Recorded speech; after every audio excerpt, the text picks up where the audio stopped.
ನಮಸ್ಕಾರ. ಬನ್ನಿ ಇವತ್ತು ನಾವೊಂದು ತುಂಬಾನೇ ವಿಶೇಷವಾದ ದೇವಸ್ಥಾನದ ಬಗ್ಗೆ ಮಾತಾಡೋಣ. ಇಲ್ಲಿ ಗರ್ಭಗುಡಿಯಲ್ಲಿ ಒಂದು ಸ್ಥಿರವಾದ ಮೂರ್ತಿ ಇಲ್ಲ, ಬದಲಾಗಿ ಇಡೀ ಬ್ರಹ್ಮಾಂಡದ ಲಯವನ್ನೇ ಪೂಜಿಸಲಾಗುತ್ತೆ. ಇದು ಚಿದಂಬರಂ.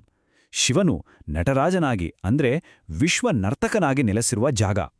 ಹಾಗಾದ್ರೆ ಈ ಬ್ರಹ್ಮಾಂಡದ ನೃತ್ಯದ ಹಿಂದಿನ ರಹಸ್ಯವನ್ನ ಒಟ್ಟಿಗೆ ಸೇರಿ ತಿಳಿದುಕೊಳ್ಳೋಣ ಬನ್ನಿ. ನೋಡಿ, ಈ ಒಂದು ಮಾತಿದೆಯಲ್ಲ, ಇದೇ ನಮ್ಮ ಇವತ್ತಿನ ಇಡೀ ವಿಶ್ಲೇಷಣೆಯ ಸಾರಾಂಶ. ಅಂದ್ರೆ ಈ ದೇವಸ್ಥಾನ ಕೇವಲ ಒಂದು ಕಟ್ಟಡ ಅಲ್ಲ, ಬದಲಾಗಿ ಇದು ಅತ್ಯಂತ ಗಹನವಾದ ಒಂದು ತತ್ವಶಾಸ್ತ್ರದ ಭೌತಿಕ ರೂಪ. ಇಲ್ಲಿರುವ ಕಲ್ಲು, ಚಿನ್ನ, ಕಲೆ ಎಲ್ಲವೂ ಸೇರಿಕೊಂಡು ಬ್ರಹ್ಮಾಂಡದ ಸೃಷ್ಟಿ ಮತ್ತು ಲಯದ ಕಥೆಯನ್ನೇ ಹೇಳ್ತವೆ. ಸರಿ, ನಮ್ಮ ಈ ಪಯಣ ಎಲ್ಲಿಂದ ಶುರುವಾಗುತ್ತೆ ಅಂದ್ರೆ, ಮೊದಲು ಇತಿಹಾಸದಿಂದ ಶುರು ಮಾಡಿ, ನಂತರ ಅದರೊಳಗಿನ ಸಂಕೇತಗಳ ಅರ್ಥವನ್ನ ತಿಳ್ಕೊಂಡು, ಕೊನೆಗೆ ಇವತ್ತಿಗೂ ಜೀವಂತವಾಗಿರೋ ಅದರ ಪರಂಪರೆಯವರೆಗೂ ಸಾಗೋಣ. ಪ್ರತಿಯೊಂದು ಹಂತದಲ್ಲೂ ಈ ದೇವಸ್ಥಾನದ ವಿಶೇಷತೆ ನಮಗೆ ಗೊತ್ತಾಗುತ್ತೆ. ನಮ್ಮಲ್ಲಿ ಸಾವಿರಾರು ಶಿವನ ದೇವಸ್ಥಾನಗಳಿವೆ ಅಲ್ವಾ? ಆದ್ರೆ ಅವುಗಳ ನಡುವೆ ಚಿದಂಬರಂ ಯಾಕಿಷ್ಟೊಂದು ವಿಶಿಷ್ಟ? ಅದಕ್ಕೆ ಉತ್ತರ ಸಿಗೋದು ಅಲ್ಲಿನ ಪೂಜಾ ವಿಧಾನದಲ್ಲಿ. ಬೇರೆ ಹೆಚ್ಚಿನ ದೇವಸ್ಥಾನಗಳಲ್ಲಿ ಶಿವನ ಸ್ಥಿರ ರೂಪವಾದ ಲಿಂಗವನ್ನ ಪೂಜಿಸಿದ್ರೆ, ಇಲ್ಲಿ ಪೂಜೆ ನಡೆಯೋದು ಅವನ ಕ್ರಿಯಾತ್ಮಕ, ಸದಾ ಚಲನೆಯಲ್ಲಿರುವ ಶಕ್ತಿಗೆ, ಅಂದ್ರೆ ಅವನ ನೃತ್ಯಕ್ಕೆ. ಇದು ಸ್ಥಿರತೆ ಮತ್ತು ಚಲನೆಯ ನಡುವಿನ ಒಂದು ದೊಡ್ಡ ವ್ಯತ್ಯಾಸ. ಈ ಇಡೀ ವಿಶ್ಲೇಷಣೆಯ ಕೇಂದ್ರಬಿಂದು ಯಾರು ಅಂದ್ರೆ ಅದು ನಟರಾಜ. ನಟರಾಜ ಅಂದ್ರೆ ನೃತ್ಯದ ರಾಜ. ಅಂದ್ರೆ ನಟರಾಜನ ರೂಪ ಅನ್ನೋದು ಬರೀ ಒಂದು ಮೂರ್ತಿ ಅಷ್ಟೇ ಅಲ್ಲ, ಅದು ಸೃಷ್ಟಿ, ಸ್ಥಿತಿ, ಲಯ, ಈ ಇಡೀ ಚಕ್ರವನ್ನು ನಿರಂತರವಾಗಿ ನಡೆಸ್ಕೊಂಡು ಹೋಗುವ ವಿಶ್ವಶಕ್ತಿಯ ಸಂಕೇತ. ಇದರ ಬಗ್ಗೆ ಇನ್ನಷ್ಟು ಆಳವಾಗಿ ನೋಡೋಣ.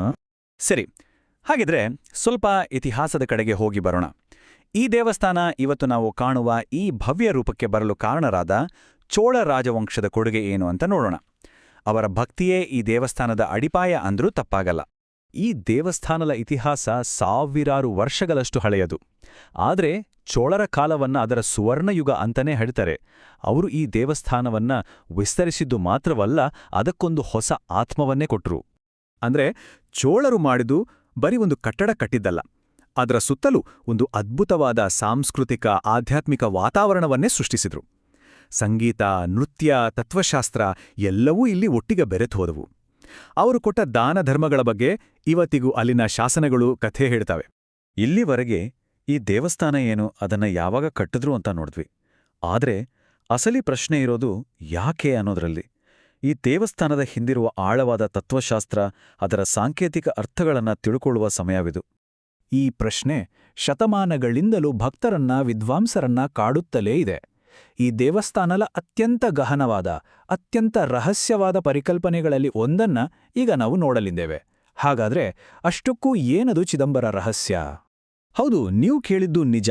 ಚಿದಂಬರ ರಹಸ್ಯ ಅಂತ ಕರೆಯೋ ಆ ಪವಿತ್ರ ಜಾಗದಲ್ಲಿ ಪೂಜಾರಿಗಳು ಒಂದು ಪರದೆಯನ್ನ ಸರಿಸಿದಾಗ ಅಲ್ಲಿ ಯಾವ ಮೂರ್ತಿಯೂ ಕಾಣಿಸಲ್ಲ. ಬದಲಿಗೆ ಚಿನ್ನದ ಬಿಲ್ವಪತ್ರೆಗಳ ಒಂದು ಮಾಲೆ ಮಾತ್ರ ತೂಗಾಡ್ತಿರ್ತದೆ. ಇದರ ಅರ್ಥ ಏನು ಗೊತ್ತಾ? ಇದು ಆಕಾರವೇ ಇಲ್ಲದ, ಎಲ್ಲೆಲ್ಲೂ ಇರುವ ನಿರಾಕಾರ ಪರಬ್ರಹ್ಮನನ್ನ ಪೂಜಿಸುವುದರ ಸಂಕೇತ. ನಟರಾಜ ಮಾಡುವ ಈ ನಿರ್ದಿಷ್ಟ ನೃತ್ಯ ಇದೆಯಲ್ಲ, ಅದಕ್ಕೊಂದು ಹೆಸರಿದೆ, ಆನಂದ ತಾಂಡವ. ಇದು ಕೇವಲ ಒಂದು ನೃತ್ಯದ ಭಂಗಿಯಲ್ಲ, ಬದಲಾಗಿ ಇಡೀ ಬ್ರಹ್ಮಾಂಡದ ಚಟುವಟಿಕೆಗಳನ್ನೇ ಪ್ರತಿನಿಧಿಸುವ ಒಂದು ರೂಪಕ. ಈ ಒಂದೇ ಒಂದು ಭಂಗಿಯಲ್ಲಿ ಇಡೀ ವಿಶ್ವದ ರಹಸ್ಯ ಅಡಗಿದೆ ಅಂತಾರೆ. ನೋಡಿ, ಈ ಒಂದೇ ಒಂದು ನೃತ್ಯದ ಭಂಗಿಯಲ್ಲಿ ಇಡೀ ಬ್ರಹ್ಮಾಂಡದ 5 ಮುಖ್ಯ ಕೆಲಸಗಳು ಅಡಗಿವೆ. ಮೊದಲನೇದು ಸೃಷ್ಟಿ, ಎರಡನೇದು ಸ್ಥಿತಿ ಅಂದ್ರೆ ಸಂರಕ್ಷಣೆ, ಮೂರನೇದು ಸಂಹಾರ ಅಂದ್ರೆ ವಿನಾಶ, ನಾಲ್ಕನೇದು ತಿರೋಭವ ಅಂದ್ರೆ ಭ್ರಮೆ, ಮತ್ತು ಕೊನೆಯದಾಗಿ ಅನುಗ್ರಹ ಅಂದ್ರೆ ಮುಕ್ತಿ. ಈ 5 ಕ್ರಿಯೆಗಳ ನಿರಂತರ ಚಕ್ರವೇ ಈ ವಿಶ್ವದ ಮೂಲತತ್ವ ಅನ್ನೋದನ್ನ ನಟರಾಜನ ನೃತ್ಯ ನಮಗೆ ತಿಳಿಸ್ಕೊಡುತ್ತೆ. ಈ ದೇವಸ್ಥಾನದ ನಿರಾಕಾರ ತತ್ವ ಇದೆಯಲ್ಲ, ಅದು ಇನ್ನಷ್ಟು ಆಳಕ್ಕೆ ಹೋಗುತ್ತೆ. ದಕ್ಷಿಣ ಭಾರತದಲ್ಲಿ ಪಂಚಭೂತ ಕ್ಷೇತ್ರಗಳು ಅಂತ 5 ಮುಖ್ಯ ಶಿವನ ದೇವಸ್ಥಾನಗಳಿವೆ. ಇವು ಭೂಮಿ, ನೀರು, ಬೆಂಕಿ, ಗಾಳಿ ಮತ್ತು ಆಕಾಶ, ಈ 5 ಮೂಲಧಾತುಗಳನ್ನ ಪ್ರತಿನಿಧಿಸುತ್ತವೆ. ಅವುಗಳಲ್ಲಿ ಚಿದಂಬರಂ ಆಕಾಶ ಅಥವಾ ಬಾಹ್ಯಾಕಾಶವನ್ನ ಪ್ರತಿನಿಧಿಸುತ್ತೆ. ಇದು ಆಕಾರವಿಲ್ಲದ, ಎಲ್ಲೆಲ್ಲೂ ವ್ಯಾಪಿಸಿರುವ ದೈವತ್ವದ ಪರಿಕಲ್ಪನೆಗೆ ಎಷ್ಟು ಚೆನ್ನಾಗಿ ಹೊಂದಿಕೊಡುತ್ತೆ ಅಲ್ವಾ? ಸರಿ, ಇಷ್ಟೆಲ್ಲ ಇತಿಹಾಸ, ತತ್ವಶಾಸ್ತ್ರ ಆಯ್ತು. ಆದರೆ ಇವತ್ತಿನ ದಿನದಲ್ಲಿ ಈ ದೇವಸ್ಥಾನ ಹೇಗಿದೆ, ಇದರ ಪ್ರಾಚೀನ ಸಂಪ್ರದಾಯಗಳು ಇವತ್ತಿನ ಸಂಸ್ಕೃತಿಯಲ್ಲಿ ಹೇಗೆ ಜೀವಂತವಾಗಿವೆ ಅಂತ ನೋಡೋಣ.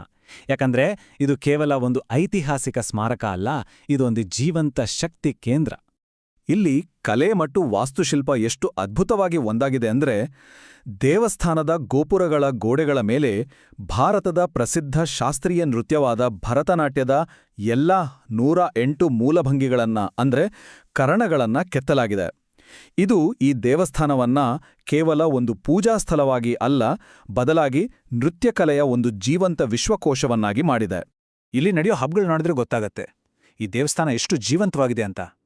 ಡಿಸೆಂಬರ್ ಜನವರಿಯಲ್ಲಿ ನಡೆಯೋ ಆರುದ್ರ ದರ್ಶನಂ ಇರ್ಬೋದು, ಅಥವಾ ಫೆಬ್ರವರಿಯಲ್ಲಿ ನಡೆಯೋ ನಾಟ್ಯಾಂಜಲಿ ಉತ್ಸವ ಇರ್ಬೋದು. ಇವೆಲ್ಲವೂ ಕಲೆ ಮತ್ತು ಭಕ್ತಿಯ ಒಂದು ಅದ್ಭುತ ಸಂಗಮ. ಈ ಸಮಯದಲ್ಲಿ ದೇವಸ್ಥಾನ ಕೇವಲ ಪೂಜಾ ಸ್ಥಳವಾಗಿ ಉಳಿಯಲ್ಲ, ಕಲೆಯ ಒಂದು ದೊಡ್ಡ ವೇದಿಕೆಯಾಗಿ ಬದಲಾಗುತ್ತೆ. ಸರಿ, ಈಗ ನಾವು ಈ ಇಡೀ ಚರ್ಚೆಯ ಒಂದು ಬಹಳನೇ ಕುತೂಹಲಕಾರಿ ಘಟ್ಟಕ್ಕೆ ಬಂದಿದ್ದೀವಿ. ಇಲ್ಲಿ ದೇವಸ್ಥಾನದ ಸಾವಿರಾರು ವರ್ಷಗಳ ಹಿಂದಿನ ಸಂಕೇತಗಳಿಗೂ ಇವತ್ತಿನ ಆಧುನಿಕ ಪರಿಕಲ್ಪನೆಗಳಿಗೂ ಹೇಗೆ ಸಂಬಂಧ ಕಲ್ಪಿಸಬಹುದು ಅಂತ ನೋಡೋಣ. ಇಲ್ಲೇ ನೋಡಿ, ಸಾವಿರಾರು ವರ್ಷಗಳ ಹಿಂದಿನ ನಂಬಿಕೆಗೂ ಇವತ್ತಿನ ಆಧುನಿಕ ವಿಜ್ಞಾನಕ್ಕೂ ಒಂದು ಅದ್ಭುತ ಕೊಂಡಿ ಸಿಗುವುದು. ಇವತ್ತಿನ ಭೌತಶಾಸ್ತ್ರಜ್ಞರು ಬ್ರಹ್ಮಾಂಡದ ಸೃಷ್ಟಿ ಮತ್ತು ಲಯದ ಬಗ್ಗೆ ಮಾತಾಡುವಾಗ ಪರಮಾಣು ಕಣಗಳ ನಿರಂತರ ನೃತ್ಯದ ಬಗ್ಗೆ ಮಾತಾಡ್ತಾರೆ.